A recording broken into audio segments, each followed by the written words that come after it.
आदर्श विद्या मंदिर माजीवाला, कक्षा द्वादशी, विषय है गणित। जो अध्ययन कर रहे हैं हम वह है पहला अध्याय संबंध व फलन, जिसमें हमने फलन के बारे में अध्याय शुरू किया था। फलन में हमने एक आच्छादक के बारे में विस्तृत अध्ययन किया। तो आइए आज फलन के प्रकार में हम अध्ययन करते हैं आच्छादक फलन, ऑनटू फंक्शंस या सब्जेक्टिव फंक्शंस। क्या होता है आच्छादक फलन? इससे पहले हम एक उदाहरण समझते हैं फलन के बारे में। देखिए यहां एक समुच्चय दिया हुआ है ए, समुच्चय ए में -1, 1, -2, 2 ये अवयव दिए हुए हैं। एक समुच्चय और है वह है बी, जिसके अंदर अवयव दिए हुए हैं 1, 4। तो हमको फलन f a से b पर इस प्रकार परिभाषित है कि fx बराबर x²। तो हम इस फलन का क्रमिक युग्म ऑर्डर पेयर के अंदर इसका निर्माण करते हैं। तो देखिए a यानी x की वैल्यू, प्रतिस्थापन वैल्यू यह है, उसका हल जो बनेगा वो 1, 4 से y की इसकी fx की वैल्यू बनेगी b से बनेगी वह। तो देखिए इस तरह से सबसे पहले हम x बराबर -1, तो f -1 का स्क्वायर 1, x बराबर 1, तो f1 square 1, x is equal to -2 की वैल्यू और x इज इक्वल टू 2, तो f2 इज इक्वल टू 2 का स्क्वायर 4। इस तरह से हमने यहाँ पर x के मान प्रतिस्थापन करके fx के जो मान ज्ञात किए हैं, इससे हम fx बनाते हैं, फलन का एक निर्माण करते हैं। तो फलन इस तरह से हमको प्राप्त होगा, f-1 रखने पर इसकी वैल्यू आई 1 रखने पर 1, -2 रखने पर 4 और 2 रखने पर 4 हमको प्राप्त हुआ है। तो इस तरह से जो हमको ये फलन प्राप्त हुआ है, तो इससे हम प्रतिबिंब और पूर्व प्रतिबिंब की जानकारी लेंगे। जो हमने x के मान रखने पर हमको जो fx की वैल्यू प्राप्त हुई है, वो उस फलन के लिए पूर्व प्रतिबिंब कहलाता है। और जो fx की जो वैल्यू है, ये हमने जिससे प्राप्त किए हैं, x का मान क्या प्रतिस्थापित किया, वो उसके प्रतिबिंब कहलाते हैं। तो यदि हम यहाँ प्रश्न में कहें कि -1 का प्रतिबिंब 1, 1 का प्रतिबिंब 1, -2 का प्रतिबिंब 4 और 2 का प्रतिबिंब 4, इसका विपरीत हम बोलेंगे कि 1 का पूर्व प्रतिबिंब -1, 1 का पूर्व प्रतिबिंब 1, यानी जो 1 है उसके 2 पूर्व प्रतिबिंब हैं। 4 का पूर्व प्रतिबिंब -2, 4 का पूर्व प्रतिबिंब 2, यानी 4 के पूर्व प्रतिबिंब भी -2 और 2 प्रकार से प्राप्त है। जो ये प्रतिबिंब होते हैं वह उसके सहप्रांत से बनते हैं। A से B में सहप्रांत, तो B इसका सहप्रांत है, उससे इसका प्रतिबिंब बनता है। और जो पूर्व प्रतिबिंब होता है, जो x के मान होते हैं, जो प्रांत होता है, वही उसका पूर्व प्रतिबिंब फलन के बारे में। तो ये आपने यहाँ उदाहरण समझा, इससे समझने में आच्छादक फलन के लिए आसानी हो जाएगी। तो देखिए यदि कोई फलन f a से b में एक फलन इस प्रकार हो कि वह फलन आच्छादक कहलाए यदि b का प्रत्येक अवयव, समुच्चय b का प्रत्येक अवयव a के किसी ना किसी अवयव का, जो समुच्चय a है उसमें किसी ना किसी अवयव का प्रतिबिंब हो, अर्थात b के प्रत्येक अवयव का, जो समुच्चय b है जिसको हम सहप्रांत कह रहे हैं, b के प्रत्येक अवयव का a में कम से कम एक पूर्व प्रतिबिंब वर्तमान में उपस्थित हो। एक से अधिक होगा चलेगा, परंतु कम से कम एक पूर्व प्रतिबिंब वर्तमान में उपस्थित हो तो वह फलन आच्छादक होगा। तो अभी हमने जो यहाँ परिभाषा पढ़ी है उस परिभाषा के मुताबिक ये उदाहरण देखिए। तो यहाँ पर देखें तो समुच्चय ए के प्रत्येक अवयव का, समुच्चय ए में देखें आप, तो यहाँ कम से कम एक पूर्व प्रतिबिंब होना चाहिए। तो जैसे यहाँ बी के अंदर अवयव जो लिखे हुए हैं 1 और 4 है, तो 1 का प्रतिबिंब -1 और 1, 4 का पूर्व प्रतिबिंब -2 और 2।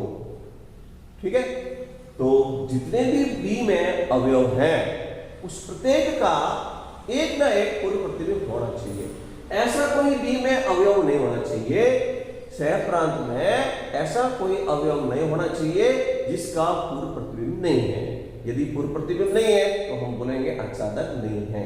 यदि सबका कोई न कोई कम से कम एक पूर्व प्रतिबिंब है तो हम कह सकते हैं कि वो दिया गया फलन एक आच्छादक है। ठीक है, अर्थात हम इसको साधारण भाषा में बोल सकते हैं कि यदि किसी फलन का सहप्रांत परिसर के बराबर हो जाए तो वो फलन आच्छादक है। तो यहाँ पर देखेंगे आप, तो इस फलन के लिए हम बोल सकते हैं कि सहप्रांत क्या है, फलन का सहप्रांत बी। अब फलन जो आपने बनाया है इससे आप इसका परिसर पता कीजिए। तो फलन का परिसर 1, 4, बी, तो फलन का सहप्रांत और परिसर समान है। फलन का सहप्रांत बराबर फलन का परिसर।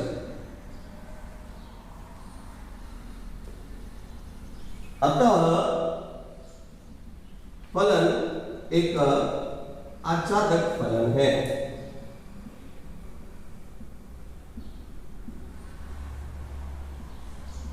अतः जो यहां दिया गया फलन है वो एक आच्छादक फलन है।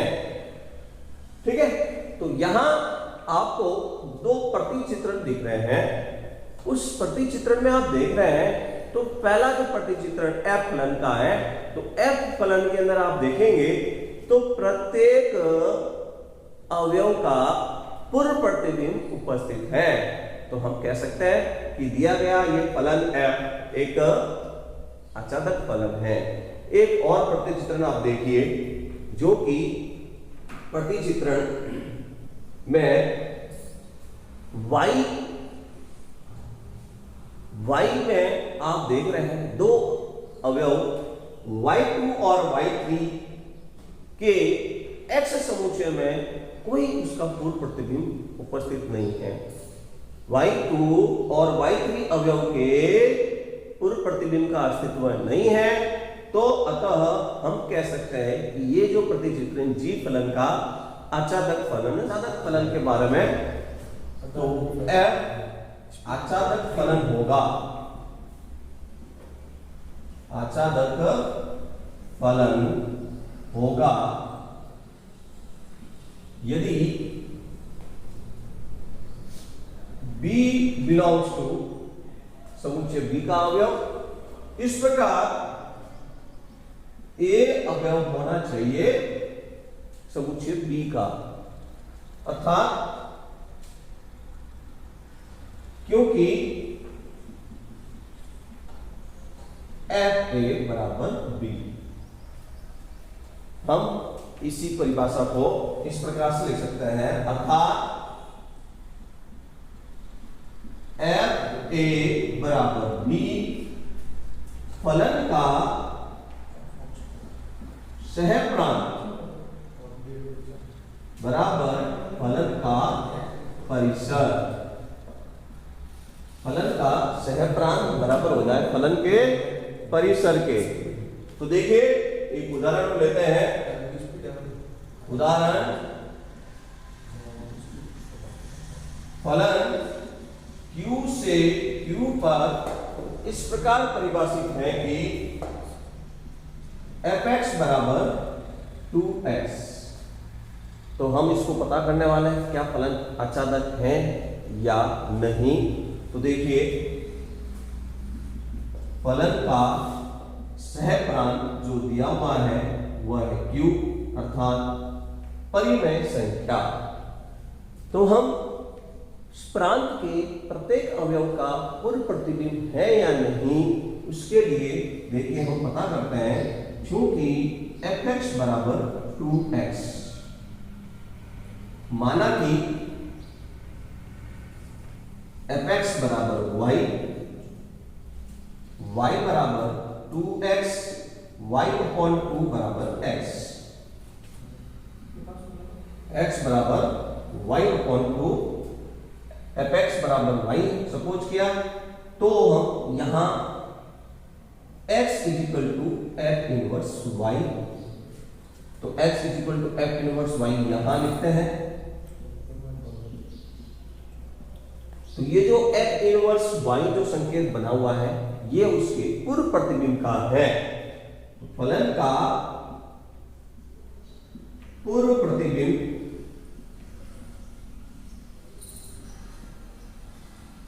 x upon 2 belongs to Q। जो y है इसी को हमने यहां पर लिखा हुआ है x के रूप में, x चर के रूप में परिवर्तन करके हमने वापस लिख दिया है। फलन का जो पूर्व प्रतिबिंब है वो x अपॉन 2 है, जो कि परिमेय संख्याओं से संबंधित है। अर्थात हम कह सकते हैं अतः फलन का सहप्रांत बराबर है फलन के परिसर के। फलन के सहप्रांत के अंदर जितने भी अवयव हैं उनका पूर्व प्रतिबिंब परिमेय संख्या में मौजूद है। अर्थात हम कह सकते हैं कि दिया गया जो फलन है Q से क्यूब है, परिभाषित fx बराबर 2x, जो कि एक आचार्य फलन है।